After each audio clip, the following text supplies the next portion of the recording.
Hi guys, today we're going to be making another of those amazing fermented drinks. We're going to focus on the bread kvass, which is a very traditional fermented drink in East Europe and Russia. People drink this on a daily basis because of its probiotic properties, and also it's very delicious. It's kind of characterized as a beer without alcohol. You only need to do a quick Google search on the benefits of this amazing drink and you're gonna be a believer. For this recipe, you're gonna need 300 grams of bread, 6 grams of instant dry active yeast. We're using a 1-gallon jar, so we're gonna be using 4 liters of water, 1.5 cup of sugar, and the juice from 1 lemon. With bread, you want to make sure that it's a whole grain bread. We're gonna use rye bread because this is what's gonna give us that amazing flavor and also the health benefits as well. Before you start putting all your ingredients together, make sure that you start with toasted bread to make sure that you remove as much of the moisture as possible, or stale bread if it's been out for a couple of days and it's rock hard. We went with toasted bread for this recipe because we wanted to get that nice caramelized flavor. But as soon as you have your ingredients ready, add the bread to the jar and add the 4 liters of water, but very importantly here, the water needs to be hot boiling. Cover the jug with a cheesecloth or a paper towel because right now we need to leave it on the side somewhere to cool down fully before we can add any other ingredient to it. Once this mixture is cooled down fully, take a sieve and another container and just strain it fully through it. We don't want any big pieces of bread to go through it. If your sieve or strainer doesn't remove the small bits and pieces of bread, then feel free to use a coffee filter or a cheesecloth or paper towel to remove the small bits and pieces. Just try to remove as much as possible. As you can see, there's quite a lot of leftover bread from this process, and we've tried to make another bread with this bread leftover in the past, and we had some kind of success, but it was very moist. So if you want to try that, do it on your own expense, but I don't know if you're gonna like the taste. But you can compost this product, so you don't have to just throw it in the bin, or you can feed it to your chickens or any. I'm sure pigs would love this. I remember as a child in the countryside with my grandma, she used to make this specifically for pigs, so I'm sure that some critter is gonna love it.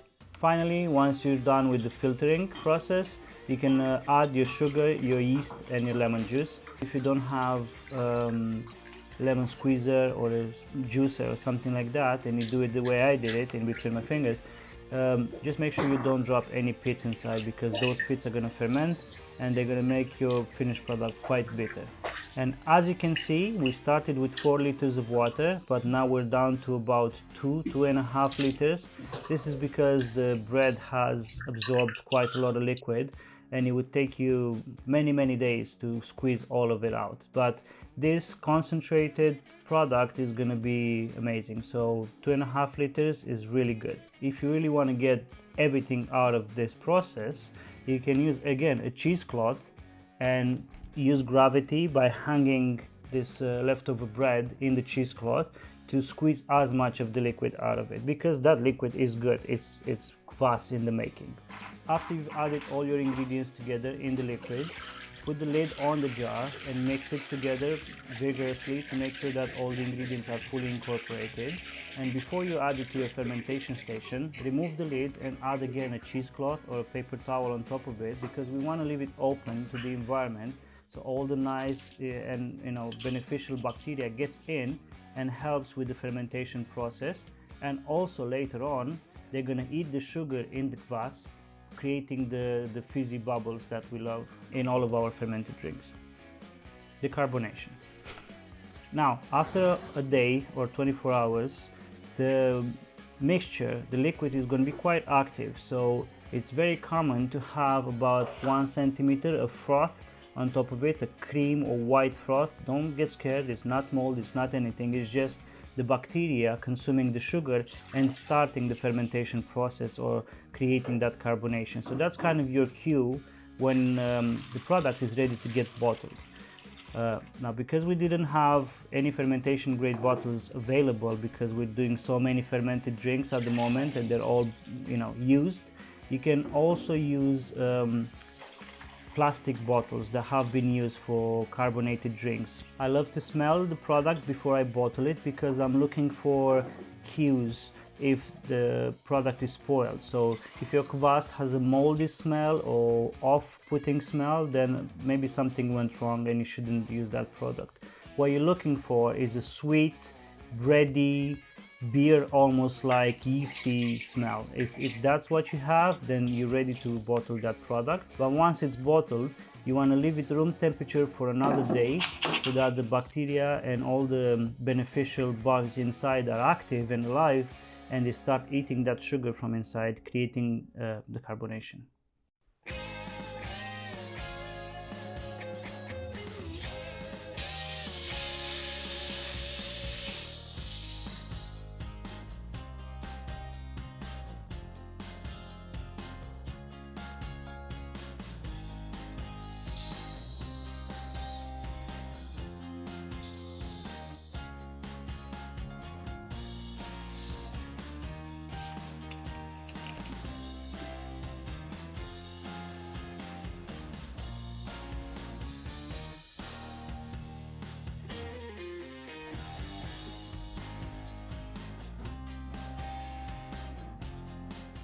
Here's the finished product.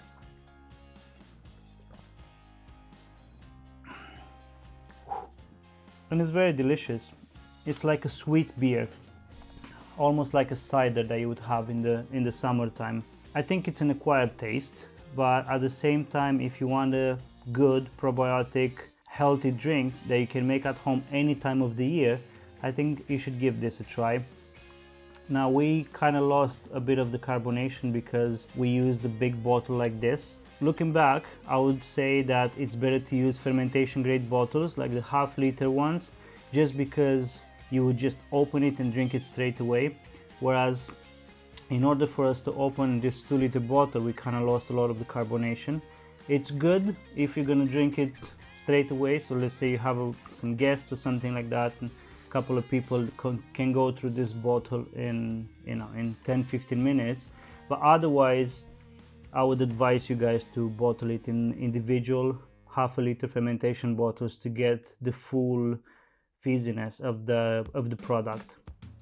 Now inherently this drink is not alcoholic, but after you get the fermentation, after that extra day of fermentation at room temperature, you can put it in the fridge and it would last for a week, no problems. But just know that the more you leave it in the fridge, the more alcohol is going to develop. So it can become alcohol with time. But just in the first 2 or 3 days of making it, if you consume it, then the alcohol percentage is going to be very small, like below 0.5% alcohol volume. So you can share it with your kids and people who don't want to drink alcohol, as long as you drink it in those first 3 days. We ended up trying Kvass because we wanted a healthier or better alternative to beer, and with that in mind, you can actually add hops, fresh hops, to the process of making Kvass to make it more beer-like. But the same, make sure that you don't leave it for too long or it's going to become very beer-like. And if you don't like kombucha or any other fermented drinks, trust me that this is a very good alternative to that. Try it once, maybe it's gonna be something that you're gonna fall in love with, or maybe it's gonna be something that you're just gonna take off your list. I've tried that, I didn't like it. It still deserves a chance. With that being said, I hope you guys try it. I hope you're gonna enjoy it as much as we do. And if you do, leave us a comment, tell us about your experience with it. Tell us if you have to wait for half an hour for the initial carbonation to get out of a bottle. And it also always helps if you guys share this video, if you hit the like button, and also if you subscribe, because we always want to develop this kind of recipes and share it with you to make sure that we all can be healthier and more educated as a collective and take better decisions when it comes to our health and the health of our family. See you next time. Now, if your sifter or sieve is not packly tight together to filter the small bits and pieces. What? What is packly tight? Packly tight together, like, small gaps. Packly is not a word. Tightly packed together, maybe? No, packly tight. tight. Wow, it took me a second to figure out what. Hey, listen, I'm a trendsetter. I'm inventing new words. You're just a hater because you don't come up with new words like I do. Practically tight.